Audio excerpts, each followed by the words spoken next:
إن الحمد لله نحمده ونستعينه ونستغفره ونعوذ بالله من شرور أنفسنا ومن سيئات أعمالنا من يهده الله فلا مضل له ومن يضلل فلا هادي له وأشهد أن لا إله إلا الله وحده لا شريك له وأشهد أن محمدا عبده ورسوله أما بعد فإن خير الحديث كتاب الله وخير الهدي هدي محمد صلى الله عليه وسلم وشر الأمور محدثاتها وكل محدثة بدعة وكل بدعة ضلالة وكل ضلالة في النار.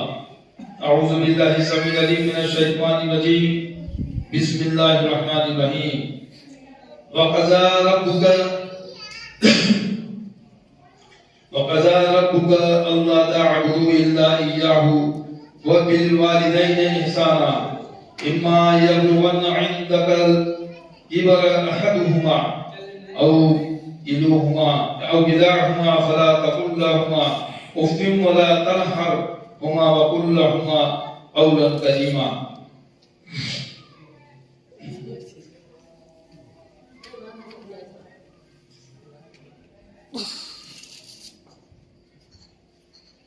واخفض لهما جناح الذل من الرحمة وقل رب ارحمهما كما ربياني صغيرا. قرآن مجید سورہ بنی اسرائیل آیت نمبر 23 اور 24. رب اشرح لي صدري ويسر لي امري واحلل عقدة من لساني يفقهوا قولي. رب زدنی علما اللہم رب زدنی علما.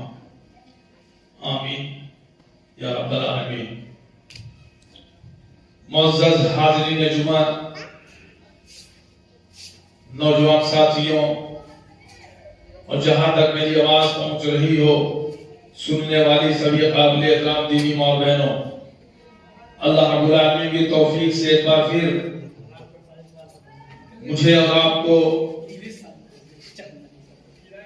اس محمدی مسجد اہل حدیث مرزا پور یوپی میں آنے کا، نماز جمعہ ادا کرنے کی اور نماز جمعہ سے پہلے یا خطبہ مسنونہ کے تعلق سے رب کا قرآن اور نبی کا فرمان مجھے کہنے کی، آپ لوگوں کو جو سننے کی توفیق دی اللہ رب العالمین نے، اس کے لیے سب سے پہلے تو میں اللہ رب العالمین کا شکر ادا کرتا ہوں. اب کچھ بھی کہنے سننے سے پہلے یہ دعا کرتا ہوں کہ اللہ تو مجھے حق کہنے کی اور آپ سبوں کو حق سننے کی اور ہم سبوں کو کہنے سننے سے زیادہ عمل کرنے کی توفیق عطا فرما. آمین یا رب العالمین. دوستوں، آج 22 جنوری سن 2021 بروز جمعہ جس عنوان کو لے کر میں آپ کے بیچ حاضر ہوا ہوں وہ ہے اللہ کی نظر میں مکروہات. یعنی وہ کون سی چیزیں ہیں جنہیں اللہ رب العالمین مکروہات میں شمار کرتا ہے، جو اللہ تعالیٰ کو پسند نہیں ہے، جو اللہ رب العالمین کو ناپسند ہے. چونکہ خطبہ جمعہ کا وقت نہایت ہی قلیل ہوتا ہے، اس لیے اس میں کوئی لمبی چوڑی گفتگو تو نہیں ہو سکتی، لیکن چیزوں کو انشاءاللہ رب کے قرآن سے، نبی کے فرمان سے آپ کے بیچ رکھنے کی کوشش کروں گا. اور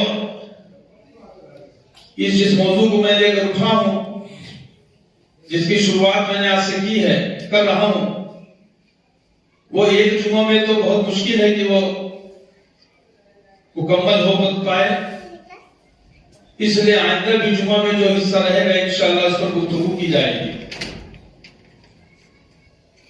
ہمارے یہاں چلن کیا ہے کہ کچھ کام انسان اپنے مرضی سے کرتا ہے اور وہ ایسے کام ہیں جو شریعت کے مخالف ہو، جو حرام کے درجے میں ہو،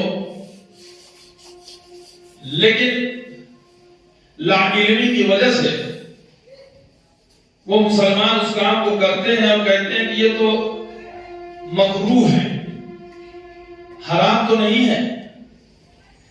جیسے مثال کے طور پر کچھ لوگ تمباکو کھاتے ہیں، کوئی خیمی کھاتا ہے، یا کوئی گل منجن کرتا ہے، یا کوئی سگریٹ اور بیڑی پیتا ہے. اور جب ان کو بتایا جائے، کہا جائے کہ نہیں بھائی، شریعت کے روح سے قرآن و سنت کی روشنی میں یہ تمام چیزیں حرام ہیں، ان سے ناجائز ہیں، ان سے بچنا چاہیے، تو بولتے ہیں کہ نہیں نہیں، یہ حرام نہیں تو مکروہ ہے. اور اگر ہاتھ میں کھینی اگر رگڑتے ہیں، کھاتے ہیں، تو کہیں گے اگر اس کو ٹھوک دیں گے تو حرام ہو جائے گا، اور ایسے کھانا تو مکروہ ہے جس سے کھا سکتے ہیں. بڑے بڑے مولوی بھی کھاتے ہیں، علماء بھی کھاتے ہیں، پیتے ہیں، یا اس طرح کی جو جہالت بھری باتیں کہتے ہیں، تو انہیں بھی یہ سمجھنے کی ضرورت ہے اور ہمیں بھی ان کو سمجھانے کی ضرورت ہے کہ میرے بھائی یہ مکروہ ہوتا کیا ہے.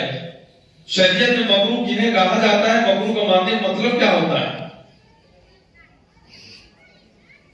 اللہ تعالیٰ نے کون سے ایسے گناہ ہیں، کون سے ایسی چیزیں ہیں جسے مکروہات میں شمار کیا ہے. تو اسی کے لیے میں نے یہ ظلمات کی ابتدا کی ہے.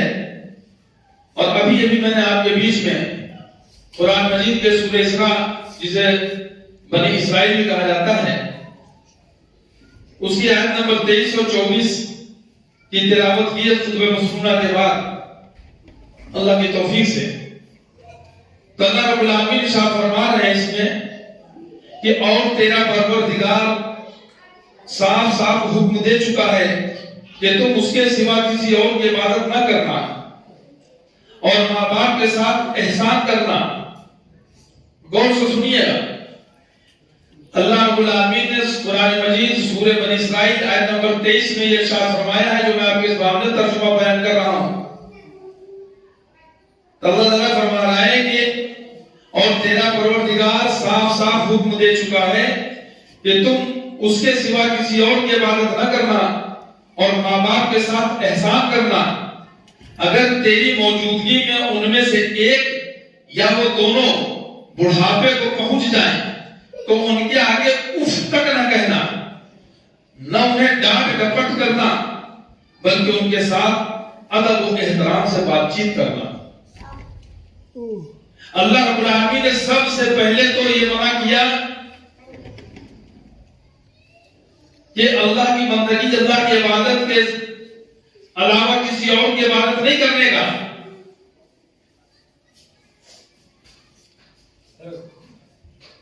اللہ رب العالمین نے تمام روحوں کو جب پیدا کیا، آدم علیہ السلام سے لے کر کے اس آخری روح کو جسے قیامت سے پہلے تک اللہ رب العالمین بھیجے گا، تو آدم ارواح میں انہیں رکھا اور سب کو ایک سبق دیا تھا.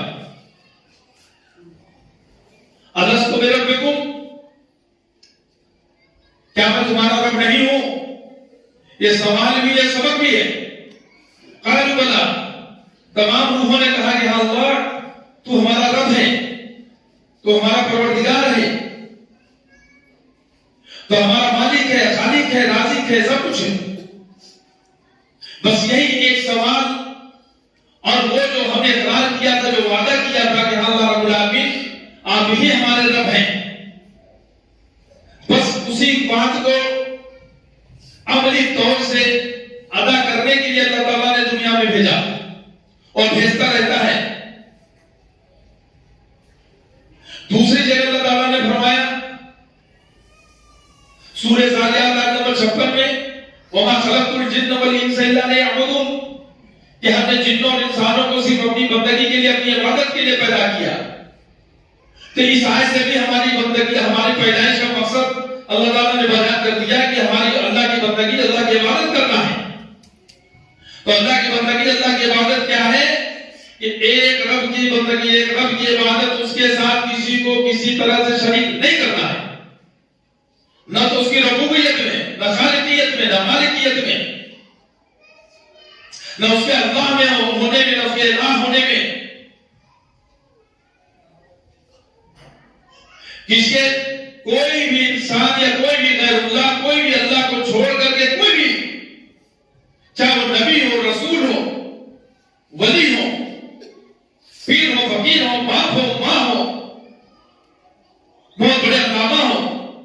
زمین و آسمان و چرند و پرند و درند ہو، کسی کی بھی حیثیت اللہ رب العالمین کے آگے کچھ نہیں ہے، ہیچ ہے سب۔ اللہ کے آگے کسی کی بھی، اللہ رب العالمین کے مقابلے میں کسی کو بھی کھڑا نہیں کیا جا سکتا ہے۔ اس کے لیے اللہ تعالیٰ نے منع فرمایا۔ تو سب سے پہلے اللہ رب العالمین اس قرآن مجید کے اس سورہ بنی اسرائیل کی آیت نمبر 23 کے ابتدا میں یہ کہہ رہا ہے کہ اللہ کے علاوہ کسی اور کی عبادت نہیں کرنے کا، اور یہی ہم سے اللہ تعالیٰ نے اقرار دیا تھا عالم ارواح میں کہ کیا میں تمہارا رب نہیں ہوں؟ تو سب نے، ہم نے، آپ نے، تمام لوگوں نے، تمام روحوں نے کہا کہ اللہ تو ہمارا رب ہے۔ اور میں پہلے بھی آپ کو بتا چکا ہوں، پھر یاد دہانی کراتا چلوں کہ اللہ تعالیٰ نے جب سے روحوں کو پیدا کیا ہے تب سے روحیں مرتی نہیں ہیں، 5 اسٹیج سے گزرتی ہیں۔ ایک عالم ارواح، جہاں روحوں کی دنیا کہہ سکتے ہیں کہ جہاں تمام روحوں کو اللہ تعالیٰ نے رکھا تھا، اور ابھی جو روحیں آنے والی ہیں بھیجنے والا اللہ پاک اس کو بھی وہاں رکھا ہے۔ ایک تو وہاں پر ہے پہلا اسٹیج، پھر دوسرا اسٹیج ماں کا پیٹ، جب ماں کے پیٹ میں بچہ پڑتا ہے پھر 4 مہینے میں جب اللہ تعالیٰ اس کے پیٹ میں روح ڈالتا ہے، پھر اس پیٹ کے اندر اللہ تعالیٰ جب تک چاہتا ہے 7 مہینے 9 مہینے جب تک چاہتا ہے اللہ تعالیٰ پیٹ میں بچہ رہتا ہے۔ یہ دوسرا اسٹیج ہوا۔ پھر اس کے بعد بچہ پیدا ہوا، پھر تیسرا اسٹیج جس میں ہم اور آپ سب ہیں، یہ دنیا کی زندگی، اور اب اس میں ہمیں وہ اس عالم ارواح میں جو ہم نے وعدہ کیا، جو اقرار کیا تھا، جو عہد کیا تھا کہ اللہ تو ہمارا رب ہے، بس اسی کو اس تیسرے اسٹیج میں ہمیں جی کر کے، زندگی بتا کر کے، گزار کر کے، اللہ کی بندگی، اللہ کی عبادت کرتے ہوئے، اس پر اللہ کے حکم کو مانتے ہوئے زندگی کو گزارنا ہے۔ ہمیں دکھانا ہے کہ نہیں، ہم صرف اللہ کے بندے ہیں، صرف اللہ کی بندگی کریں گے۔ ہمارا مشکل کشا، ہمارا حاجت روا، ہمارا سب کچھ، ہمیں اولاد دینے والا، ہماری بیماری کو ٹھیک کرنے والا، ہمیں مقدمہ جتانے والا، ہمیں پاس کرنے والا، ہم سب کو، ہماری ساری خوشیوں کو، سارے دکھوں کو دینے والا وہ اللہ کی ذات ہے۔ ہمیں جینے والا، ہمیں مارنے والا وہ اللہ کی ذات ہے۔ اب ہم کسی کو نہیں کہہ سکتے کہ اللہ کے علاوہ یہ بھی، ان کے اندر یہ طاقت ہے۔ یہ تیسرا اسٹیج۔ اس کے بعد جب یہاں سے انسان مرتا ہے پھر چوتھے اسٹیج میں شرکت کرتا ہے، داخل ہوتا ہے۔ وہ چوتھا اسٹیج برزخی زندگی، قبر کی زندگی۔ اب قبر میں کب تک رہے گا؟ جب تک قیامت نہیں آئے گی۔ تو چوتھا اسٹیج، روح کہیں فنا نہیں ہو رہی ہے، روح نہیں ختم ہو رہی ہے، روح عالم ارواح، پھر ماں کا پیٹ، پھر دنیا میں، پھر قبر میں، پھر جب قیامت جب تک نہیں آئے گی تب تک وہاں رہے گا۔ اگر اچھی روح ہے تو جنت سے ٹھنڈی ہوائیں آ رہی ہوں گی، اللہ تعالیٰ کے قبر کو کشادہ کر دے گا، آرام فرمائے گا، خوش و خرم سے رہے گا، وہاں پہ خیر و عافیت سے رہے گا۔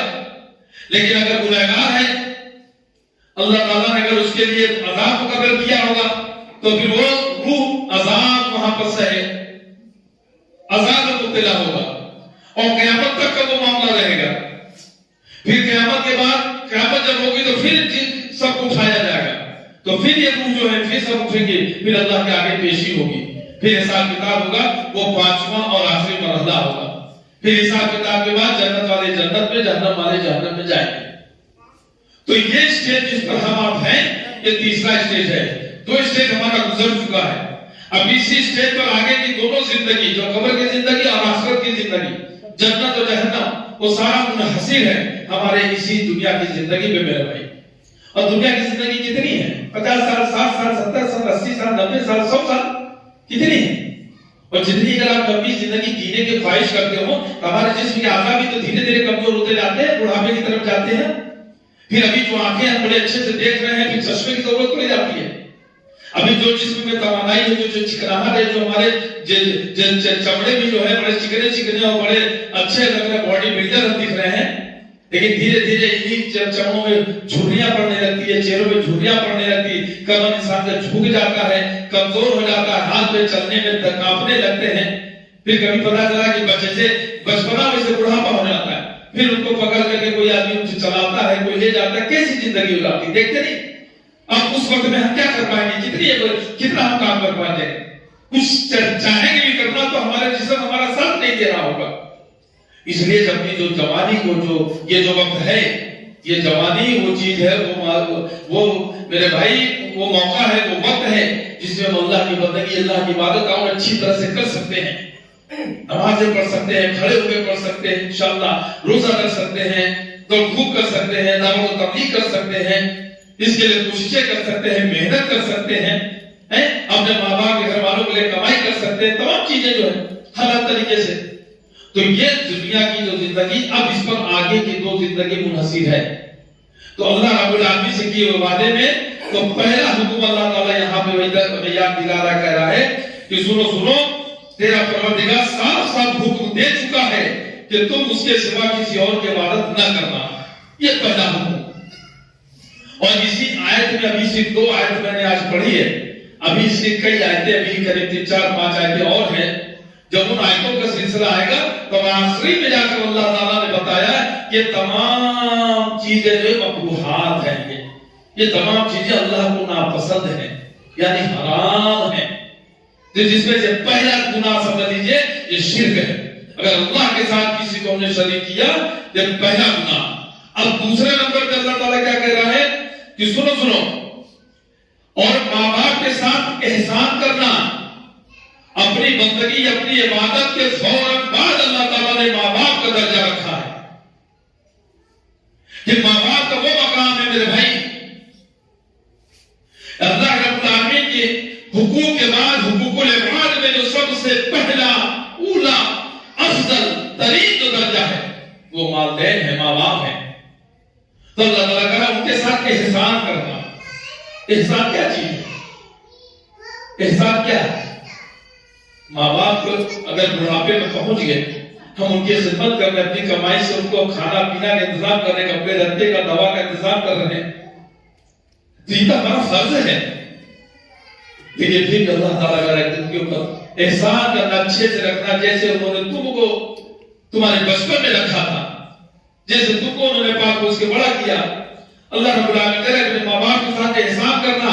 اگر تیری موجودگی میں ان میں سے ایک یا وہ دونوں بڑھاپے کو پہنچ جائیں تو ان کے آگے اف تک نہ کہنا. اگر یہ ماں باپ دونوں کے دونوں تمہاری زندگی میں ہوں کہ ماں باپ دونوں یا ان میں سے ایک، یا ایسا ہو کہ تمہاری ماں مر چکی ہو، باپ ہو، یا باپ مر چکے ہو، ماں ہو، کوئی بھی اگر ایک بھی ہو، ایک ہو یا دونوں ہو، اور بڑھاپے کو پہنچ چکے ہوں تو ان کے آگے اف تک نہ کہنا. بچپن میں ہم جب چھوٹے تھے، اپنے بچوں کو جب چھوٹے ہوتے ہیں تو بچے کہتے نہیں ابا ہم یہ چیز لیں گے، ابا ہم کو وہ دلا دو. ارے چپ، پھر بعد میں ابا دلا دو، ابا دلا دو، بار بار کہتے ہیں. تب بھی پھر محبت میں کیسا چل لے جا کے اس کو دلا دیتے. ابا یہ کیا ہے؟ بیٹا پنکھا ہے. پھر ابا یہ کیا ہے؟ بیٹا پنکھا ہے. ابا یہ کیا ہے؟ ہم بار بار اسے بتاتے ہیں، بار بار سکھاتے ہیں. یہ بچے کی اگر یہ جگیاسا ہے، اس کا اس کے حوصلے کو ہمیں بنائے رکھنا، جو جواب دینا، بتانا کہ یہ پنکھا ہے. جب بچپن میں یہ معاملہ ہوتا ہے، کیسے بچے کو اتنی محبت سے کیسے پالتے ہیں، جب بڑھاپے میں ماں باپ پہنچ جاتے ہیں تو یہی پوزیشن ان کی بھی ہو جاتی ہے. بیٹا جا رہے ہو تو تھوڑا دیکھو کچھ ملے لیتے آنا. اچھا ابا جان. بیٹا دیکھو بھولنا نہیں، ضرور سے لے آنا. اچھا ابا جان. بیٹا یاد ہے نا میں کہا تھا، کیا ابا بار بار مارنا بڑا لگایا، سن لیا نا، کہہ دیا نا کہ لا دیں گے. نہیں کہہ سکتے، نہیں کہہ سکتے ہیں. آپ بڑھاپے کو پہنچ چکے ہیں، زمان وہ پہلے جیسا نہیں رہ گیا. اگر ایک ہی بات کو کئی بار کرے تو بچپن یاد کرو. تمہیں بچپن میں کس طرح سے بتایا کرتے تھے، سکھایا کرتے تھے، تمہاری ضرورتوں کو وہ کس طرح سے پورا کرتے تھے. آج اگر ان کا بڑھاپا ہے، آج ان کی اگر ضرورت ہے، اگر تم سے کسی چیز کے لیے کہہ رہے ہیں، تمہیں ڈانٹ رہے ہیں، تمہیں بگڑ رہے ہیں، اف نہیں کہہ سکتے، اف نہیں کہہ سکتے، وہ نہیں کہہ سکتے ہو. حرام ہے یہ، اللہ تعالیٰ نے منع کیا ہے. ماں باپ کے لیے ہم کا سر دبا میں جواب دینا تو دور کی بات رہ گئی. ان کو گالی گلوچ کرنا تو دور کی بات رہ گئی. ان کے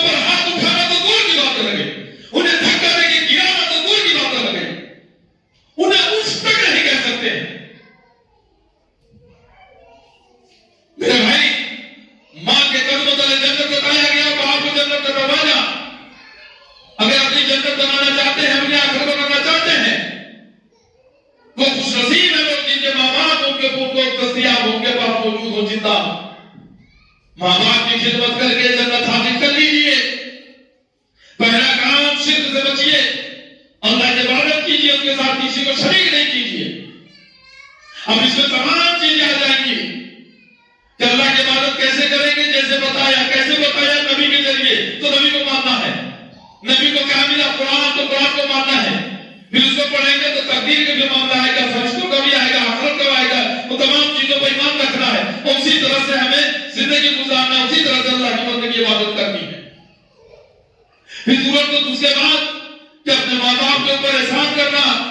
ان کو اگر پانا بڑھاپے میں تو ان کو اف تک نہیں کہنا, نہ انہیں ڈانٹ ڈپٹ کرنا, بلکہ ان کے ساتھ ادب و احترام سے بات چیت کرنا. ان کو ڈانٹ ڈپٹ بھی نہیں کر سکتے ہیں. ابا چپ رہو, سن لیا, نہیں کر سکتے. امی تم تو میرے پیچھے پڑ گئی ہو, کیا بار بار تم کہہ رہی. میں کہہ دیا کہ میرے پاس پیسے نہیں, میں کہا نہیں, تیز آواز میں بات نہیں کر سکتے ہیں. اگر ماں باپ ہم سے کسی چیز کا حکم دے دے, ہمیں اگر چیز پسند نہیں بھی آ رہی ہو, لیکن وہ ناجائز نہ ہو, بس حرام نہ ہو بس, تو ان کے باتوں کو, ان کی خواہشوں کو پورا کرنے کی کوشش کیجیے. ان کی باتوں کو اپنے سلاخوں کو پیشانی کا جھوٹ بنائیے. پھر آگے اللہ تعالیٰ کہہ رہا, اور عاجزی اور محبت کے ساتھ ان کے سامنے تواضع میں بازو جھکائے رکھنا. جیسے آپ کسی ادھیکاری اور افسر کے سامنے جب جاتے ہیں, تو جاتے ہیں بڑے کتنے کپڑا اپنا بڑا صحیح کر کے وہ سے کھڑے ہو جاتے ہیں. سر سر سر, ہاں سر, سر جی سر, جی سر, ہاں سر. کتنا ایک دم آپ مطلب بڑے ادب احترام سے کہ ہاں ہمارے سر ہے کھڑے اللہ. اپنے ماں باپ کے سامنے اپنے بازوؤں کو جھکا کے رکھنا کہ ابا ہاتھ پا ٹھیک ہے, ابا ہاں پا ہم کریں گے, ہاں پا ٹھیک ہے لے چلیں گے, اچھا پا ہم لے آئیں گے, اچھا امی جان ہمیشہ کریں گے. اپنے جو ہے بازوؤں کو جھکائے رکھنا اور دعا کرتے رہنا کہ اے میرے پروردگار ان پر رحم فرما, جیسے انہوں نے میرے بچپن میں میری پرورش کی ہے. کتنا بہترین اللہ تعالیٰ نے یہاں مثال دی ہے. ایک لفظ نام لے کر پرورش. بچپن میں یہ نہیں کہا اللہ نے کہ جوانی میں, جیسے انہوں نے بچپن میں میرے کو پرورش کی. میں چھوٹا سا تھا, ٹھنڈی کا موسم کو پیشاب کر کے پڑا رہتا تھا. ماں اٹھتی تھی, وہ ٹھنڈی اور گرمی نہیں دیکھتی, بچے کو اٹھا کے اس کا کپڑا بدلتی, اس کا جو کروٹ وغیرہ ہے یا اس کی حگیز ہے یا جو بھی چٹی ہے اس کا بدلتی, اس کے کپڑے کو ڈال کے اس کو دوسری کتھی بچھاتی کہ ہمارا بچہ ٹھنڈی میں کہیں اس کو ٹھنڈ نہ لگ جائے. بچہ اگر رو رہا ہے اگر اس کو اٹھا کر کے دودھ پلانے لگتی ہے. وہ کس طرح سے بچہ اگر پیشاب کا کھانا کر اسے پڑا جلدی سے اٹھا کر کے اس کو سیدھے سے لگاتی ہے. کوئی کھیت نہیں, کوئی چیز نہیں, کیسے اٹھا کر کے اس کو بالٹی پوچھتی ہے. کس طرح سے بچپن میں پھر دھیرے اس کو دھیرے دھیرے چلنا سکھاتی ہے, بولنا سکھاتی ہے. پھر کیسے ماں باپ اس کے لیے جو بھی وقت جیسے ہوتا ہے, بچپن تھوڑی سی طبیعت خراب ہوئی لے کر کے بھاگنے لگتے ہیں. ذرا سا بھی اگر کچھ وقت پیسے ہیں نہیں ہے, قرضہ لے لیتے ہیں, سامان بیچ دیتے ہیں, گروی رکھ دیتے ہیں, لیکن کیوں کہ میرا اولاد یہ اس کو طبیعت ٹھیک ہو جائے. تھوڑی سی بخار ہو جاتی ہے تو ماں باپ پریشان ہو جاتے ہیں. تھوڑا سا اگر نیبولائزر لگ گیا, نیمونیا ہو گیا, کہ سردی لگ گئی, ٹھنڈی لگ گئی, اسے جو ہے پتا چلا بھاگ لینے کی ضرورت پڑی, تو کس طرح سے کریں گا کر کے سارا کام کام چھوڑ دیتے ہیں, اپنے بچے کو لے کر کے دوڑتے رہتے ہیں. ٹھنڈی ہو تو اسے گرم لے کر کپڑے رکھتے ہیں, گرمی کا موسم ہو تو اس کے لیے ہوا کا انتظام کرتے ہیں, کپڑا بھی اسی طرح سے انتظام کرتے ہیں. بچہ تھوڑا بڑا ہوا, بسکٹ کیا کھانا چاہتا ہے, بسکٹ کھاؤ گے بیٹا, یہ کھا کر وہ لا کر کے دیتے ہیں. یہ کپڑا پہنا ہے, وہ کپڑا, ساری کس طرح سے اپنے بچپن کو یاد کرو, یاد کرو. جیسے اللہ تعالیٰ فرما رہا ہے, جیسے انہوں نے تمہارے بچپن میں تم کو پرورش کیا, جیسے تم کو جو انہوں نے بچپن میں پالا پوسا ہے, یاد ہو اسی طرح سے اللہ تعالیٰ جوانی میں تو ہم خود اس لائق ہو جاتے ہیں کہ کما سکتے ہیں, کھا سکتے ہیں, نہا سکتے ہیں, دھو سکتے ہیں, پیشاب کا کھانا اپنا دھو سکتے ہیں, کپڑا اپنا پہن سکتے ہیں, بستر اپنا لگا سکتے ہیں, اپنا کوئی کام خود کر سکتے ہیں, دوا لینے ہم خود جا سکتے ہیں, سامان لینے بازار جا سکتے ہیں. جوانی کا نہیں, بچپن کو یاد دلایا کہ جیسے انہوں نے تمہارے بچپن میں تمہارے اوپر جیسے انہوں نے رحم کیا تھا, بچپن میں انہوں نے جیسے تمہارے اوپر تم کو کس طرح سے پالا پوسا تھا, پرورش کی تمہاری کی تھی. ایسے چیز کو یاد رکھو اور یاد رکھے, یاد رکھ کر کے کیا ہے ان کے لیے ان پر رحم فرما, اور یہ کہو کہ دعا کرتے رہنا کہ پروردگار ان پر رحم فرما. اللہ تعالیٰ سے دعا کرتے رہنا ماں باپ کے لیے لیے ساری کوششیں تو کرو ہی کرو. دعا کرنا، اولاد کی دعا بھی ماں باپ کے حق میں قبول ہوتی ہے. نیک اولاد صدقہ جاریہ ہوتی ہے. 3 وہ عمل ایسے ہیں جو مرنے کے بعد بھی اس کا ثواب اللہ تعالیٰ دیتا رہتا ہے. نماز کا ثواب آپ کا بند ہو جاتا ہے، روزہ کا ثواب بند ہو جاتا ہے، تلاوت کا ثواب بند ہو جاتا ہے، حج کا ثواب بند ہو جاتا ہے، زکات کا ثواب بند ہو جاتا ہے. لیکن 3 اعمال ایسے ہوتے ہیں، اگر آپ نے کوئی صدقہ جاریہ میں کوئی سا کام کیا، کوئی جن لوگوں کے لیے اگر آپ نے کنواں کھدوا دیا، ہینڈ پمپ لگوا دیا، پانی کا انتظام کرا دیا، پیاؤ چلوا دیا، جب تک لوگ اس سے پانی پیتے رہیں گے فائدہ ہوتا رہے گا. اس کا ثواب آپ کو جیتے جی مرنے کے بعد بھی ملتا رہے گا. کسی مسجد مدرسے میں آپ نے پیسہ لگا دیا، آپ نے بنوا دیا، پیسہ دے دیا، جب تک وہ پیسہ آپ کو اس مسجد مدرسے میں لگا رہے گا تب تک آپ کا ثواب اس کو آپ کو جیتے جی مرنے کے بعد بھی ملتا رہے گا. تو آپ کا اگر دین کا علم آپ نے کچھ سیکھا، قرآن کو سیکھا، حدیث کو سیکھا، اس کو پڑھا ہے، تو اس کو اگر آپ بغیر کسی کمی میں سیکھے خود بھی عمل کرتے رہے اور دوسروں لوگوں تک پہنچاتے رہے، بتاتے رہے، اور آپ کے بتانے سے اللہ تعالیٰ نے اگر اسے ہدایت دے دی، وہ اگر عمل پر آ گیا تو جب تک عمل کرے گا اس کے عمل میں کوئی کمی نہیں کی جائے گی، لیکن اس کے عمل کا ثواب بھی آپ کو ملتا رہے گا. یہ دوسرا ہوا. اور تیسرا نیک اولاد. نیک اولاد جو اپنے ماں باپ کے لیے دعا کرے گی اسے بھی اللہ تعالیٰ اس کے جو ہے نام اعمال میں کام کرے گا، اسے بھی نام اعمال میں کام کرے گا. اور میرے بھائی دعا کی قبولیت کے 3 طریقے ہوتے ہیں، 3 طرح سے ہوتا ہے. ایک تو ہم جو دعا کرتے ہیں اللہ تعالیٰ چاہتا ہے ہمارے حق میں تو وہ دعا کو قبول کر لیتا ہے، اور ہم جو چاہتے ہیں اسے ابھی اپنے سوے جیسے بھی اللہ بہتر سبب ہمیں دے دیتا ہے. دوسرا طریقہ یہ کہ اللہ تعالیٰ کوئی بڑا کوئی وبا ڈالنے کو تھا، لیکن جب آپ کے ساتھ دعا کرتا ہے اللہ تعالیٰ اس کی دعا کو قبول کر کے اس کے جگہ کو اس کے بدلے میں اس بڑا کو جو اللہ تعالیٰ ٹال دیتا ہے. اور تیسرا طریقہ کیا ہوتا ہے کہ دعائیں مانگا کرو میرے بھائیوں، دعائیں مانگا کرو. دعائیں کوئی مومن کی دعا خالی نہیں جاتی ہے. دعا مومن کا ہتھیار ہے، ہتھیار. جو ضرورت ہو اٹھاؤ موبائل لگا لو.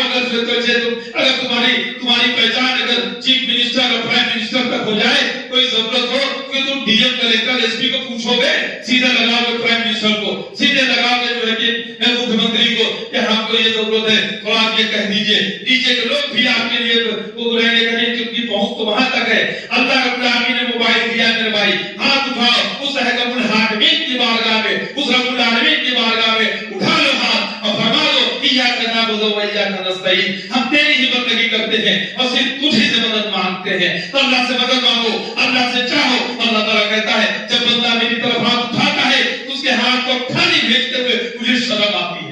اللہ تعالیٰ کو شرم آتی ہے، آپ کو مانگنے میں شرم نہیں آتی. اللہ تعالیٰ کو خالی بھیجنے میں شرم آتی ہے.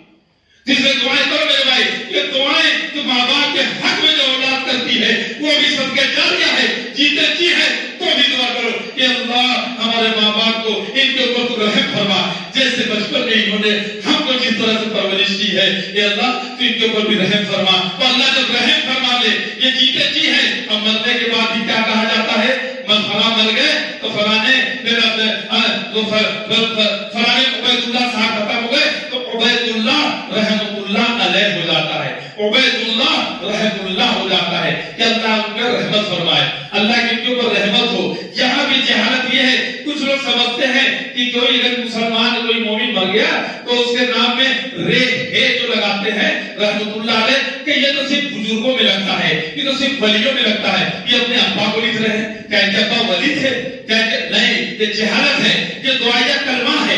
ان کے لیے دعا کرتے ہیں کہ اللہ ان کے اوپر رحمت ہو، اللہ ان کے اوپر رحم فرمائے. جیتے جی بھی کر رہے ہیں، جیتے جی بھی رحم اللہ ہم کہہ رہے ہیں کہ اللہ ان کے اوپر تو رحمت فرما، اللہ ان کے اوپر رحم فرما.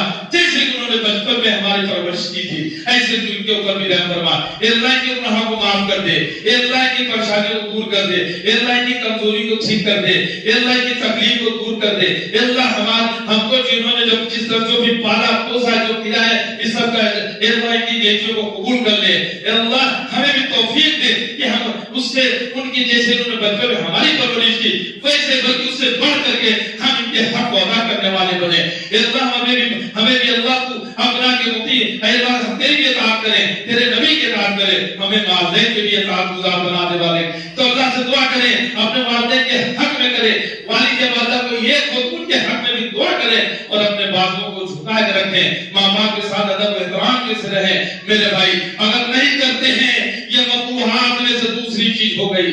پہلی چیز تو شرک ہو گئی اور دوسری یہ اگر ماں باپ کے اگر آپ نے نافرمانی کی, ماں باپ کا دل اگر آپ نے دکھایا, ان کو اگر روا ستایا, ان کو اگر آپ نے تکلیف پہنچائی, تو یاد رکھو میرے بھائی, یاد رکھو کہ ماں باپ کا روا ستانے والا, ماں باپ کو تکلیف دینے والا, ماں باپ کو اس تک کہنے والا, ماں باپ کو اوہ کہنے والا, ماں باپ کو ڈانٹ ڈپٹ کے بات کرنے والا, ماں باپ کو زبردست ان کے چھیڑ کر کے بات کرنے والا, ماں باپ کی باتوں کو جو ہے ہوا میں اڑا دینے والا, ماں باپ کی جو ہے باتوں کو ڈر کرنے والا, اس پر معلوم سے سمجھ لو میرے بھائی اللہ کا عذاب آتا ہے, اللہ کا عذاب آتا ہے. اب اسے کون بچائے گا, کون بچائے گا میرے بھائی؟ اس لیے ماں باپ کی دعائیں لو. ماں باپ اگر ہیں تمہارے پاس ہیں میرے بھائی, ہم تو کھو چکے ہیں. ہمارے تو ماں باپ تھے جو ہم سے ہوا, جو اللہ نے توفیق دیا, لیکن آپ کے اگر ماں باپ ہیں تو آپ اس چیز سے آپ کے پاس بڑی نعمت ہے میرے بھائی. بھلے بڑھاپے کو پہنچ گئے ہیں, اس نعمت کو پہچانو, اس نعمت کو پہچانو, ان کی قدر کرو, اپنے ماں باپ کی وعدے کی قدر کرو اور ان کے احسانوں کو یاد کرو, اپنے بازوؤں کو چھپا کے رکھو, انہیں اف تک نہ بکو, انہیں ڈانٹ ڈپٹ کے بات مت کرو, ان سے چھیڑ کے بات مت کرو, ان کی باتوں کو مانو, ان کی فرما برداری کرو. اگر کوئی حکم دیتے ہیں اور جائز کام کا دیتے ہیں تو مان لینا, یہ نہیں کہ ناجائز کام دے کہ بیٹا لیا تھوڑا سا سامان لیا, چل ایسی دانا لیا, فلانے بابا کا بزرگ کا خاتیہ کرانا ہے, وہاں نہیں ماننا ہے, وہاں نہیں. اگر شرک و بدعت کا گناہ کبیرہ گناہ صغیرہ کا کسی غلط چیز کا, ناجائز و حرام چیز کا اللہ کے رسول کے مخالفت کا اگر حکم دے تو ماں باپ ہوئے, کوئی مولوی ہو, عالم ہو, پیر ہو, فقیر ہو, کسی کی بات نہیں ماننی ہے. بات وہ ماننی ہے جو جائز ہونی چاہیے, جو قرآن و سنت کے دائرے میں ہونی چاہیے. یہ دو باتیں آج کے جمعہ میں صرف یہی دو چیزوں کو ذہن نشی کر لیجئے.